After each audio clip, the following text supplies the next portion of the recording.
رسول اللہ صلی اللہ علیہ وآلہ وسلم سب لوگوں سے زیادہ جواد سخی تھے، اور رمضان میں دوسرے اوقات کے مقابلے میں جب جبرائیل علیہ السلام آپ صلی اللہ علیہ وآلہ وسلم سے ملتے بہت ہی زیادہ جود و کرم فرماتے۔ جبرائیل علیہ السلام رمضان کی ہر رات میں آپ صلی اللہ علیہ وآلہ وسلم سے ملاقات کرتے اور آپ کے ساتھ قرآن کا دورہ کرتے۔ غرض حضرت صلی اللہ علیہ وآلہ وسلم لوگوں کو بھلائی پہنچانے میں بارش لانے والی ہوا سے بھی زیادہ جود و کرم فرمایا کرتے تھے۔ صحیح بخاری حدیث نمبر 6۔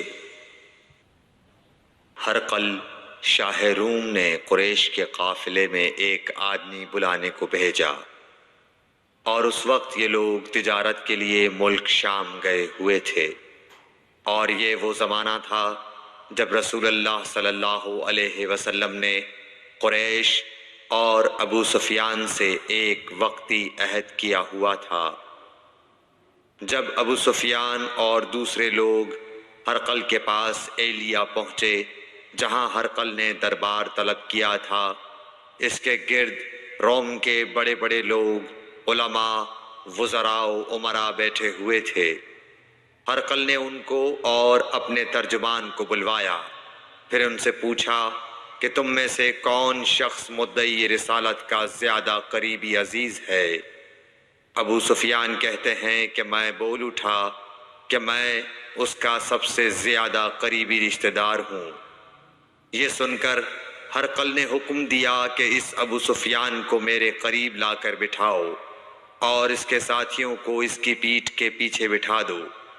پھر اپنے ترجمان سے کہا کہ ان لوگوں سے کہہ دو کہ میں ابو سفیان سے اس شخص یعنی محمد صلی اللہ علیہ وسلم کے حالات پوچھتا ہوں، اگر یہ مجھ سے کسی بات میں جھوٹ بول دے تو تم اس کا جھوٹ ظاہر کر دینا۔ ابو سفیان کا قول ہے کہ خدا کی قسم اگر مجھے یہ غیرت نہ آتی کہ یہ لوگ مجھ کو جھٹلائیں گے تو میں آپ صلی اللہ علیہ وسلم کی نسبت ضرور غلط گوئی سے کام لیتا۔ خیر، پہلی بات جو ہرقل نے مجھ سے پوچھی وہ یہ کہ اس شخص کا خاندان تم لوگوں میں کیسا ہے؟ میں نے کہا وہ تو بڑے اونچے عالی نسب والے ہیں۔ کہنے لگا اس سے پہلے بھی کسی نے تم لوگوں میں ایسی بات کہی تھی؟ میں نے کہا نہیں۔ کہنے لگا اچھا اس کے بڑوں میں کوئی بادشاہ ہوا ہے؟ میں نے کہا نہیں۔ پھر اس نے کہا بڑے لوگوں نے اس کی پیروی اختیار کی ہے یا کمزوروں نے؟ میں نے کہا نہیں، کمزوروں نے۔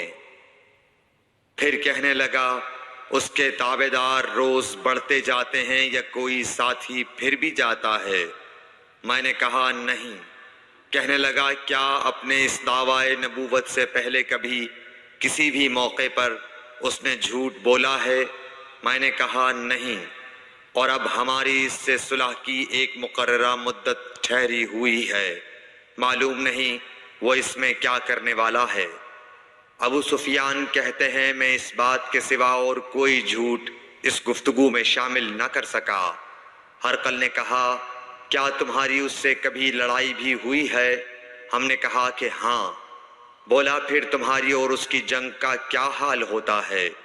میں نے کہا لڑائی ڈول کی طرح ہے، کبھی وہ ہم سے میدان جنگ جیت لیتے ہیں اور کبھی ہم ان سے جیت لیتے ہیں۔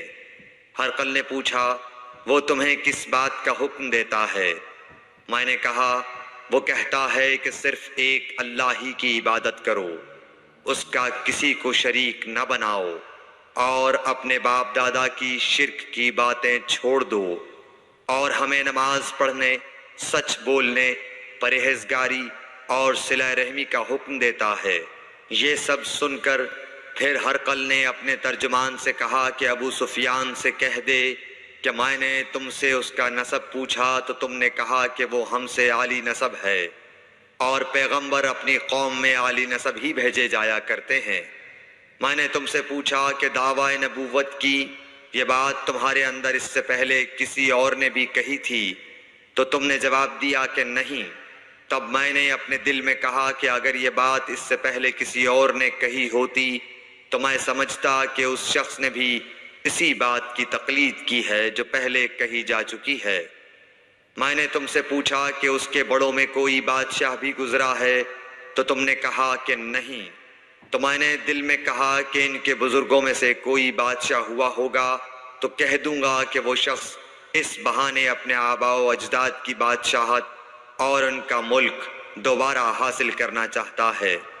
اور میں نے تم سے پوچھا کہ اس بات کے کہنے یعنی پیغمبری کا دعویٰ کرنے سے پہلے تم نے کبھی اس کو دروغ گوئی کا الزام لگایا ہے؟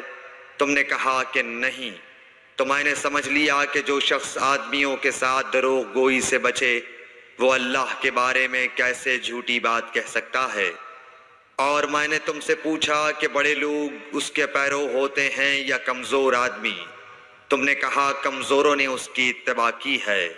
تو دراصل یہی لوگ پیغمبروں کے متبعین ہوتے ہیں۔ اور میں نے تم سے پوچھا کہ اس کے ساتھی بڑھ رہے ہیں یا کم ہو رہے ہیں؟ تم نے کہا کہ وہ بڑھ رہے ہیں، اور ایمان کی کیفیت یہی ہوتی ہے حتیٰ کہ وہ کامل ہو جاتا ہے۔ اور میں نے تم سے پوچھا کہ آیا کوئی شخص اس کے دین سے ناخوش ہو کر مرتد بھی ہو جاتا ہے؟ تم نے کہا نہیں۔ تو ایمان کی خاصیت بھی یہی ہے، جن کے دلوں میں اس کی مسرت رچ بس جائے وہ اس سے لوٹا نہیں کرتے۔ اور میں نے تم سے پوچھا کہ آیا وہ کبھی عہد شکنی کرتے ہیں؟ تم نے کہا نہیں۔ پیغمبروں کا یہی حال ہوتا ہے، وہ عہد کی خلاف ورزی نہیں کرتے۔ اور میں نے تم سے کہا کہ وہ تم سے کس چیز کے لیے کہتے ہیں؟ تم نے کہا کہ وہ ہمیں پاؤنڈ ہوتا۔ ہرقل نے رسول اللہ صلی اللہ علیہ وسلم کا وہ خط منگایا جو آپ نے وحیہ کلبی رضی اللہ تعالیٰ عنہ کے ذریعے حاکم بصرہ کے پاس بھیجا تھا، اور اس نے وہ ہرقل کے پاس بھیج دیا تھا۔ پھر اس کو پڑھا تو اس میں لکھا تھا، اللہ کے نام کے ساتھ جو نہایت مہربان اور رحم والا ہے۔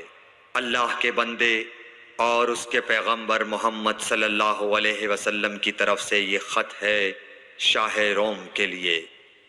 اس شخص پر سلام ہو جو ہدایت کی پیروی کرے۔ اس کے بعد میں آپ کے سامنے دعوت اسلام پیش کرتا ہوں۔ اگر آپ اسلام لے آئیں گے تو دین و دنیا میں سلامتی نصیب ہوگی، اللہ آپ کو دوہرا ثواب دے گا۔ اور اگر آپ میری دعوت سے روگردانی کریں گے تو آپ کی رعایا کا گناہ بھی آپ ہی پر ہوگا۔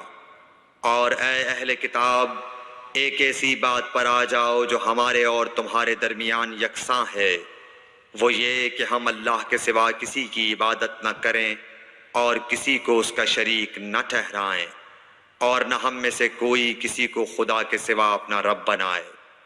پھر اگر وہ اہل کتاب اس کتاب سے منہ پھیر لیں تو مسلمانوں، تم ان سے کہہ دو کہ تم مانو یا نہ مانو، ہم ایک خدا کے اطاعت گزار ہیں۔ ابو سفیان کہتے ہیں، جب ہرقل نے جو کچھ کہنا تھا کہہ دیا اور خط پڑھ کر فارغ ہوا تو اس کے ارد گرد بہت شور و غوغا ہوا، بہت سی آوازیں اٹھیں اور ہمیں باہر نکال دیا گیا۔ تب میں نے اپنے ساتھیوں سے کہا کہ ابو کبشہ کے بیٹے آن حضرت صلی اللہ علیہ وسلم کا معاملہ تو بہت بڑھ گیا۔ دیکھو تو اس سے بنی اصفر روم کا بادشاہ بھی ڈرتا ہے۔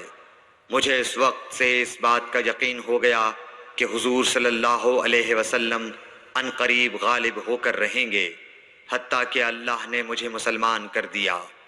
راوی کا بیان ہے کہ ابن ناطور ایلیا کا حاکم ہرقل کا مصاحب اور شام کے نصارہ کا لاٹ پادری بیان کرتا تھا کہ ہرقل جب ایلیا آیا ایک دن صبح کو پریشان اٹھا تو اس کے درباریوں نے دریافت کیا کہ آج ہم آپ کی حالت بدلی ہوئی پاتے ہیں، کیا وجہ ہے؟ ابن ناطور کا بیان ہے کہ ہرقل نجومی تھا، علم نجوم میں وہ پوری مہارت رکھتا تھا۔ اس نے اپنے ہم نشینوں کو بتایا کہ میں نے آج رات ستاروں پر نظر ڈالی تو دیکھا کہ ختنہ کرنے والوں کا بادشاہ ہمارے ملک پر غالب آ گیا ہے۔ بھلا اس زمانے میں کون لوگ ختنہ کرتے ہیں؟ انہوں نے کہا کہ کہ یہود کے سوا کوئی ختنہ نہیں کرتا، سو ان کی وجہ سے پریشان نہ ہو۔ سلطنت کے تمام شہروں میں یہ حکم لکھ بھیجیے کہ وہاں جتنے یہودی ہوں سب قتل کر دیے جائیں۔ وہ لوگ انہی باتوں میں مشغول تھے کہ ہرقل کے پاس ایک آدمی لایا گیا جسے شاہ غسان نے بھیجا تھا۔ اس نے رسول اللہ صلی اللہ علیہ وسلم کے حالات بیان کیے۔ جب ہرقل نے سارے حالات سن لیے تو کہا کہ جا کر دیکھو وہ ختنہ کیے ہوئے ہے یا نہیں۔ انہوں نے اسے دیکھا تو بتلایا کہ وہ ختنہ کیا ہوا ہے۔ ہرقل نے جب اس شخص سے عرب کے بارے میں پوچھا تو اس نے بتلایا کہ وہ ختنہ کرتے ہیں۔ تب ہرقل نے کہا کہ یہی محمد صلی اللہ علیہ وسلم اس امت کے بادشاہ ہیں جو پیدا ہو چکے ہیں۔ پھر اس نے اپنے ایک دوست کو رومیہ خط لکھا اور وہ بھی علم نجوم میں ہرقل کی طرح ماہر تھا۔ پھر وہاں سے ہرقل حمص چلا گیا۔ ابھی حمص سے نکلا نہیں تھا کہ اس کے دوست کا خط اس کے جواب میں آ گیا۔ اس کی رائے بھی حضور صلی اللہ علیہ وسلم کے ظہور کے بارے میں ہرقل کے موافق تھی کہ محمد صلی اللہ علیہ وسلم واقعی پیغمبر ہیں۔ اس کے بعد ہرقل نے روم کے بڑے آدمیوں کو اپنے حمص کے محل میں طلب کیا اور اس کے حکم سے محل کے دروازے بند کر لیے گئے۔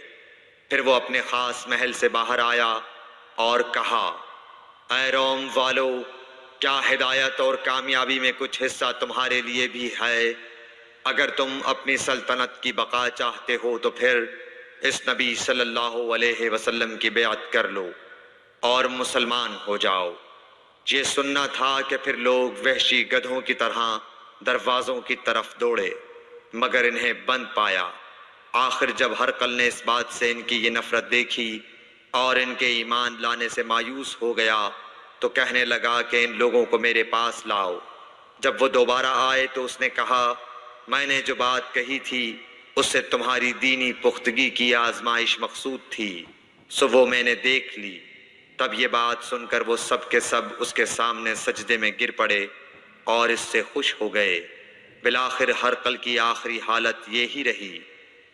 صحیح بخاری